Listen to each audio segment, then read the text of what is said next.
नमस्कार मेरे विद्यार्थियों, आपकी मंगल कामना के साथ और एक नए अध्याय के साथ मैं आपकी हिंदी विषय की हिंदी अध्यापिका आपका हिंदी की ई कक्षा में हार्दिक स्वागत करती हूँ।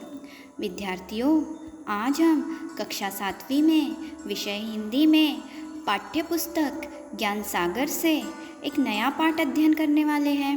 हाँ, आज का जो पाठ है ना विद्यार्थियों, उस पाठ से संबंधित सर्वप्रथम मैं आपके समक्ष कुछ विचार अभिव्यक्त करना चाहती हूँ। प्रत्येक व्यक्ति अपने जीवन में कोई न कोई सपना अवश्य देखता है। कोई सोते हुए सपने देखते हैं तो कोई जागते हुए सपने देखते हैं।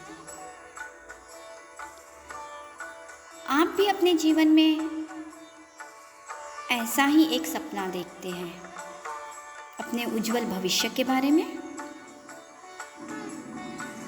सपने देखना बहुत अच्छा है, लेकिन उस सपने को पूरा भी करना। आइए आज ऐसे ही एक पाठ का हम अध्ययन करने वाले हैं।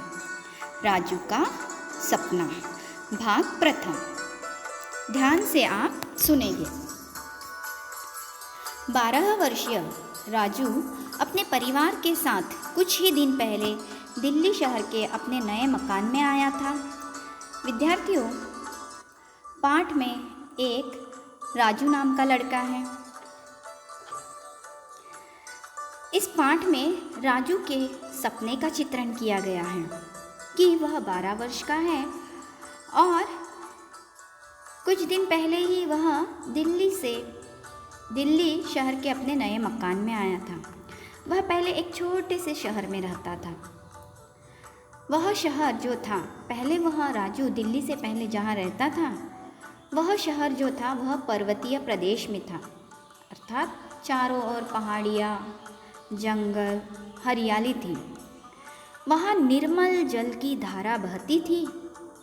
निर्मल स्वच्छ शुद्ध जल पानी की धाराएं बहती थी नदियों में। सड़कों और मकानों के आसपास चिनार के घने वृक्ष थे। चिनार का वृक्ष तो आपने अवश्य देखे होंगे। तो सड़क के आसपास और मकानों के आसपास चिनार के बड़े बड़े और घने घने पेड़ थे। इधर उधर खिले सुंदर पुष्पों से चारों ओर हरियाली, चारों ओर फूलों में बहार। पुष्प यानी फूल। पुष्पों से हर समय सुगंध आते रहती थी, फूलों की खुशबू आते रहती थी। जब कभी बादल नीचे उतर आते तो कोहरा छा जाने से ऐसा प्रतीत होता था कि परियों के देश में आ गए हों। जब भी आसमान में बादल छा जाते थे तो ऐसा लगता था कि हम किसी परियों के मुल्क में या देश में आ गए हो। प्रकृति का नज़ारा बहुत ही अनुपम और उसका जो सौंदर्य है वह 4 गुना बढ़ जाता था। तो राजू कहता है कि ऐसा प्रतीत होता था मानो किसी स्वर्ग में या परियों के गांव में आ गए हों। ऐसे वातावरण में 12 वर्ष व्यतीत करने के पश्चात, इस तरह के पर्वतीय प्रदेश में हरियाली भरे वातावरण में 12 साल बिताने के बाद दिल्ली शहर में आकर रहना राजू को न भाया। दिल्ली शहर जहाँ चारों ओर सड़कें, इमारतें ऊंची ऊंची, कल कारखाने। जब राजू दिल्ली आता है तो उसे दिल्ली का वातावरण बिल्कुल भी अच्छा नहीं लगता है। दिल्ली की सड़कों के किनारे लगे हुए गिने चुने वृक्ष राजू से अपनी करुण कथा कहते थे।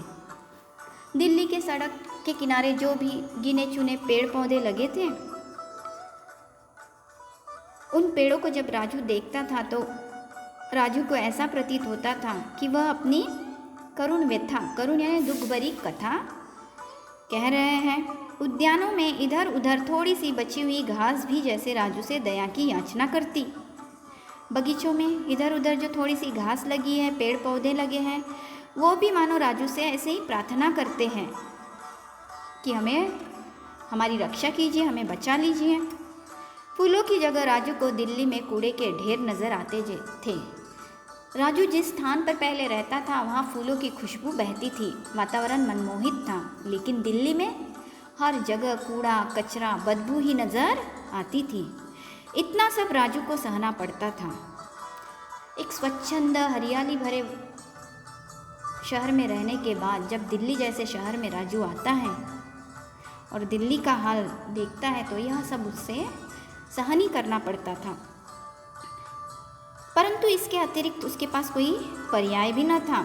उसके पिता का ऊनी वस्त्रों का व्यापार था। ऊनी वस्त्रों का व्यापार करते थे राजू के पिताजी। काम अधिक होने से तथा मुनीम के वृद्ध हो जाने से राजू के पिता को सह परिवार दिल्ली आना पड़ा। अब काम का भार कुछ अधिक था और जो मुनीम थे राजू के पिताजी के, वह भी अब बूढ़े हो गए थे। इसलिए राजू के पिताजी अपने पूरे परिवार के साथ दिल्ली आकर रहते हैं। विद्यार्थियों, आशा करती हूँ कि राजू का सपना का प्रथम भाग आपको अवश्य समझ में आया। अब जल्दी से अपनी कॉपी और पेन लीजिए और क्रिया पाठ पूर्ण कीजिए। पाठ पर आधारित शब्दार्थ, अनुस्वार, अनुनासिक और नुक्ता शब्द आपको लिखना है। विद्यार्थियों, इसी अध्याय के साथ मैं आपसे पुनः मिलने आती हूँ। धन्यवाद।